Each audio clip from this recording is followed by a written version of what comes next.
दोस्तों स्वागत है आप सभी का हमारी आज की इस वीडियो में। आज की इस वीडियो में हम आपको अपने पड़ोसी देश बांग्लादेश के बारे में बताएंगे। इससे जुड़ी कुछ ऐसी बातें, ऐसे फैक्ट्स जो आपको शायद पहले नहीं पता होंगे। तो चलिए फिर आज की इस वीडियो को शुरू करते हैं और करते हैं बांग्लादेश की सैर। लेकिन उससे पहले नए व्यूअर्स चैनल को जल्दी से सब्सक्राइब करें, साथ में बेल को दबाकर ऑल के ऑप्शन पर कृपया जरूर क्लिक कीजिए।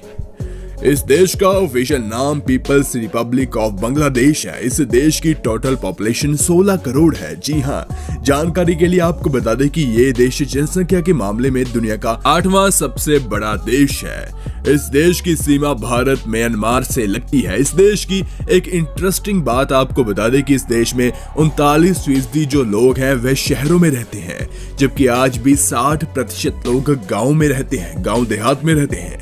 इस देश की राजधानी ढाका है, जो कि यहाँ का सबसे बड़ा शहर भी है। इस शहर को सिटी ऑफ मॉस्को भी कहा जाता है, क्योंकि इस शहर में 1000 से ज्यादा मस्जिद है। जी हाँ, यहाँ चावल का बड़ा उत्पादन किया जाता है और ये देश बाकी देशों को चावल एक्सपोर्ट भी करता है। इस देश की 70% जमीन खेती बाड़ी के लिए इस्तेमाल की जाती है, जिसके कारण यहाँ के ज्यादातर लोगों की इनकम खेती से ही होती है।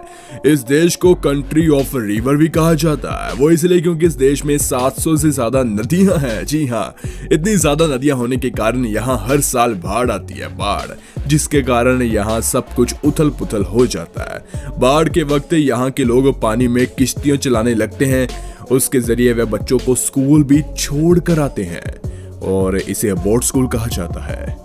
एशिया की 3 सबसे बड़ी नदियां गंगा, ब्रह्मपुत्र और मेघा इसी देश में बहती है। जी हाँ, और दुनिया का सबसे लंबा समुद्री बीच भी बांग्लादेश में है, जिसका नाम बेजार बीच है। यह बीच 150 किलोमीटर लंबा है। बांग्लादेश का national animal royal Bengal tiger है। ये शायद आपको याद होगा, पुराने समय में जो पैसे होते थे उन्हें हमारे देश में टका कहा जाता था, राइट? लेकिन आपको बता दें कि बांग्लादेश में अब भी पैसे को टका ही कहा जाता है। जी हाँ, आज मैं आपसे पूछूं कि हर साल टोटल कितने सीजन होते हैं, आपका जवाब होगा कि 4 होते हैं। भाई साहब, बांग्लादेश में 6 सीजन माने जाते हैं: समर, विंटर, एंथम, रेनी, स्प्रिंग और कूल सीजन। वाह! बांग्लादेश में 90% लोग मुसलमान हैं और बाकी 10% लोग क्रिश्चियनिटी और हिंदू धर्म को मानते हैं। दोस्तों, ये है बांग्लादेश का झंडा यानी कि फ्लैग। इसमें 2 रंग मौजूद है, रेड ग्रीन यानी कि लाल और हरा। बता दें कि हरे रंग का मतलब खुशहाली और लाल रंग का मतलब बलिदान है। इस देश की बुरी बात आपको बता दें कि वो है बाल विवाह। जी हाँ, यहाँ लड़के और लड़की की छोटी उम्र में ही शादी करवा दी जाती है। यहाँ ये प्रथा कई सालों से चलती आ रही है और दुख की बात है अब भी चल ही रही है।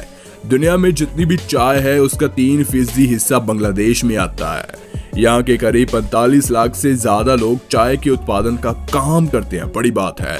जैसा कि मैंने आपको पहले बताया कि यह जनसंख्या के मामले में दुनिया का 8वां सबसे बड़ा देश है, राइट? तो अब जरा इस तस्वीर को देखिए। ये तस्वीर तब की है जब लोगों को ईद मनाने के लिए अपने घर जाना था।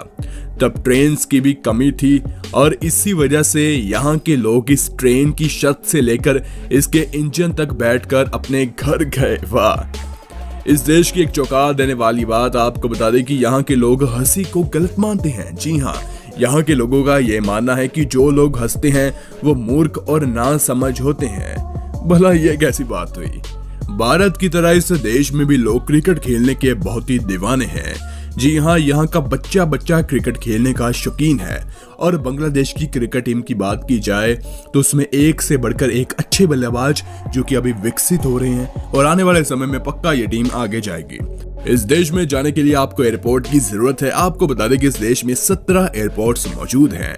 अगर आप बांग्लादेश जाना चाहते हैं तो आपको एक बात का जरा ख्याल रखना होगा कि यहाँ के लोग लेफ्ट हैंड से हैंडशेक करने को गलत मानते हैं और इसीलिए यहाँ के लोग राइट हैंड से ही ज्यादा हैंडशेक करने को सही मानते हैं। वेल, ये अजीब बात है, लेकिन कई देशों में ऐसा चलता है। यहाँ के लोगों को न्यूज़पेपर पढ़ना बहुत ही पसंद है। आपको जानकर हैरानी होगी कि 2000 से भी ज्यादा मैगजीन्स पब्लिश हो चुकी हैं। पड़ोसी राज्य होने के कारण इस देश और हमारे देश में ज्यादा अंतर नहीं है।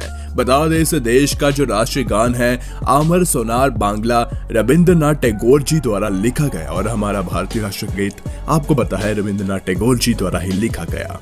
और इस देश का रहन सहन हमारी तरह एकदम सादा सादा है। अगर आप इस देश में घूमने जाना चाहते हैं तो यहाँ जाने के लिए एक व्यक्ति का 8 दिन तक करीब 20 से 25 हजार रुपए खर्चा आएगा। ठीक है वो तो। अब हम आपको बताते हैं कि बांग्लादेश में घूमने लायक कौन कौन सी जगहें हैं। देश घूमने के लिए बहुत ही अच्छा है। यहाँ का वातावरण और हरियाली पर्यटकों का ध्यान अपनी ओर खींचती है। यहाँ का एनवायरनमेंट देखने के लिए लोग आते हैं। यह देश में घूमने का आनंद ही कुछ और है। और अगर इस देश में घूमने की सबसे बड़ी जगह की बात की जाए तो वो है इस देश की राजधानी यानी कि ढाका। जी हाँ, बांग्लादेश की राजधानी ढाका सबसे ज्यादा लोगों का ध्यान अपनी ओर खींचती है। इस जगह रिवर क्राफ्ट्स और फिशरमैन बोट्स से चहल पहल रहती है। यह शहर दिन ब दिन खुद को विकसित करता जा रहा है।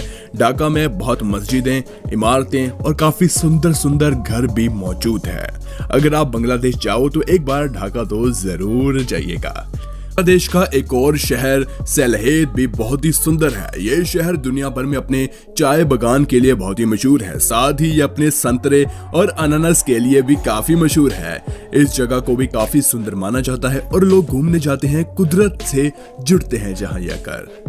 क्वाकटा सी बीच बांग्लादेश का सबसे सुंदर समुद्री तट है। यहाँ हर साल लाखों पर्यटक सनसेट और सनराइज देखने आते हैं। साथ ही यह बीच बाकी बीचों के मुकाबले काफी साफ और गंदगी से थोड़ी सी दूर है। इस बीच का सी फूड भी काफी मशहूर है और चाइना में ये एक्सपोर्ट भी होता है।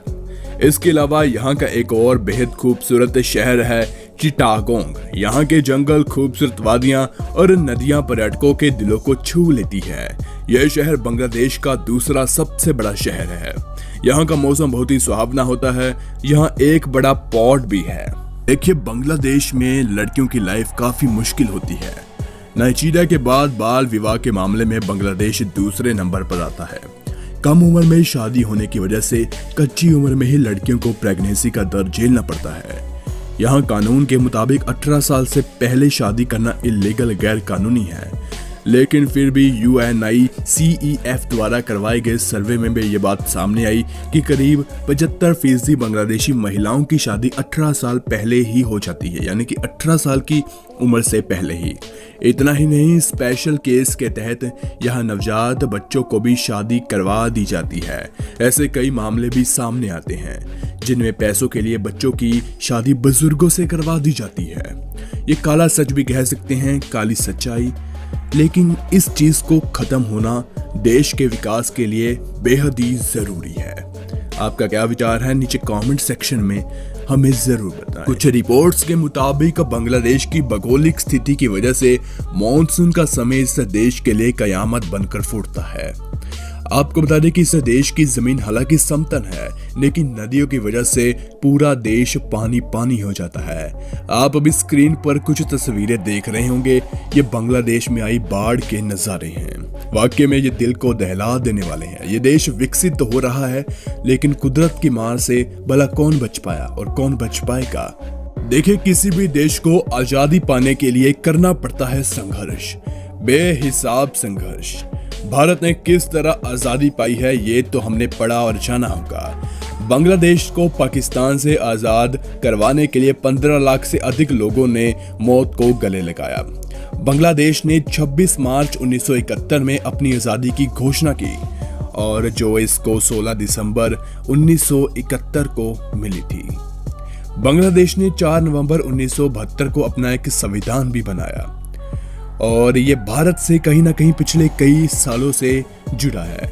भारत का ही हिस्सा था बांग्लादेश। बांग्लादेश का इतिहास भारत से बहुत ही ज्यादा मजबूती से जुड़ा हुआ है तथा भारत के प्राचीन सभ्यताओं के शासन बांग्लादेश तक थे। जी हाँ, जिन जिन बड़े राजाओं ने, गुप्त, मगध तथा मुगलों ने भारत पर शासन किया, उन्होंने बांग्लादेश पर भी राज्य किया।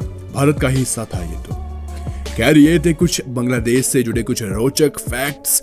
आपका इसके बारे में क्या विचार है नीचे कमेंट सेक्शन में जरूर बताएं। देखिए, बांग्लादेश एक ऐसा देश है जिसने बाढ़ जैसी कुदरती आफताओं का सामना किया, बाढ़ की मिट्टी को उपजाऊ बनाया और अपनी करीब 70% लोगों को खेती में लगाया और साथ में उद्योग भी सेटल किया। एक रिपोर्ट के मुताबिक 2020 में भारत की प्रति व्यक्ति आय बांग्लादेश से भी कम हो गई। भारत जो कि इतना बड़ा सुपर पावर बनने जा रहा था, लेकिन कोविड और गलत नीतियों की वजह से ये देश थोड़ा सा रुक गया, लेकिन आगे अभी भी बढ़ रहा है। आशा करते हैं कि आने वाले समय में गलत नीतियां और कुछ और चीजें हमारे देश से दूर रहेंगी और हम फिर से पटरी पर आ जाएंगे। खैर, ये तो बात थी भारत की, लेकिन आज की इस बांग्लादेश की वीडियो में बस इतना ही। अगर आपको ये वीडियो अच्छी लगी तो इस वीडियो को करें लाइक। ऐसी ही वीडियोस के लिए हमारे चैनल को जरूर करें सब्सक्राइब। मिलते हैं एक और कमाल की वीडियो के साथ। धन्यवाद।